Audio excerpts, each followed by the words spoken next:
علاء الدین خلجی حضرت نظام الدین اولیاء علیہ رحمہ کی بارگاہ میں حاضر ہونے کے لیے ترستا تھا کہ مجھے حضرت نظام الدین اولیاء کے حضور حاضر ہونا نصیب ہو، لیکن آپ اس کو کہتے تھے فقیر کی خانقاہ کے 2 دروازے ہیں، اگر تو ایک دروازے سے آیا تو میں دوسرے سے باہر نکل جاؤں گا، اور اگر تو نے زیادہ تنگ کیا تو میں تیرا شہر چھوڑ جاؤں گا، اللہ کی زمین بڑی وسیع ہے، تیرا وطن تیرا ملک چھوڑ جاؤں گا۔ ایک دن اس نے آپ کی خانقاہ کے اندر اچانک پہنچ کے آپ کی خانقاہ کے اندر جانا چاہا، تو آپ نے خادموں سے کہا دروازے بند کر، تو دروازے بند کر دیے گئے۔ بادشاہ سمجھا کہ یہ اتنے پکے لوگ ہیں فقیر کہ مر جائیں گے دروازے نہیں کھولیں گے تو کچھ تو خون ہوگا۔ اس نے کاغذ کے ایک ٹکڑے پہ لکھا اور خادم کے ذریعے حضرت کو پہنچایا۔ لکھا یہ کہ کیا بات ہوئی کہ بادشاہوں کی چوکھٹ پہ بھی بواب چوکیدار اور فقیروں کے دروازوں پر بھی بواب، فرق کیا ہوا شاہی میں اور فقیری میں؟ تو حضرت نے کاغذ کے ٹکڑے کی پشت پر لکھا فرق یہ ہے کہ بادشاہوں کے دروازوں پر جو بواب ہوتے ہیں وہ فقیروں اور سائلوں کو روکنے کے لیے ہوتے ہیں، اور فقیروں کی چوکھٹ پہ جو بواب ہوتے ہیں وہ بادشاہوں کو روکنے کے لیے ہوتے ہیں۔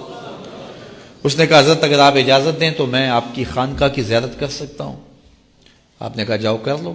وہ گیا، خانقاہ دیکھی تو لنگر خانہ دیکھا، مختلف جگہیں دیکھی۔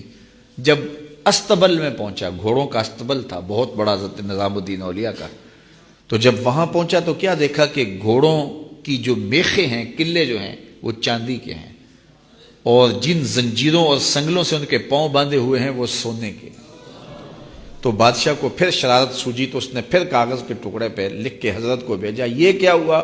بادشاہوں کے پاس بھی سونا اور فقیروں کے پاس بھی سونا چاندی، تو فرق کیا ہوا بادشاہوں اور فقیروں میں؟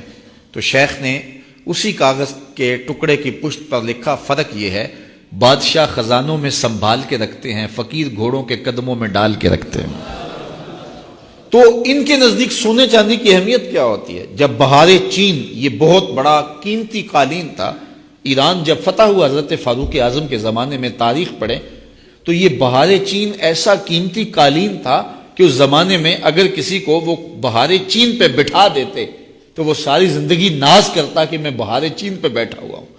تو حضرت عمر کے زمانے میں جب ایران فتح ہوا تو وہ بہار چین قیمتی جو قالین تھا وہ اونٹوں پہ لاد کے مدینے بھیجا گیا، اور جب وہ مال غنیمت اترا اور اس میں بہار چین بھی تھا تو لوگوں نے پوچھا کہ کیا کیا جائے؟ کسی نے کہا مسجد نبوی میں بچھا دیا جائے، تو حضرت عمر نے کہا یہ اس قابل کہاں ہے کہ مسجد نبوی میں بچھایا جائے؟ تو کہا کہاں رکھا جائے؟ مسجد نبوی سے باہر جہاں لوگ جوتے اتارتے تھے، حضرت عمر نے آرڈر دیا کہ یہاں بچھا دو، لوگ جوتے صاف کر کے مسجد میں جایا کریں۔ جس قالین پہ زمانے کو ناز تھا وہ قدموں میں بچھا ہوا تھا۔ یہ اسلام کا مزاج ہے۔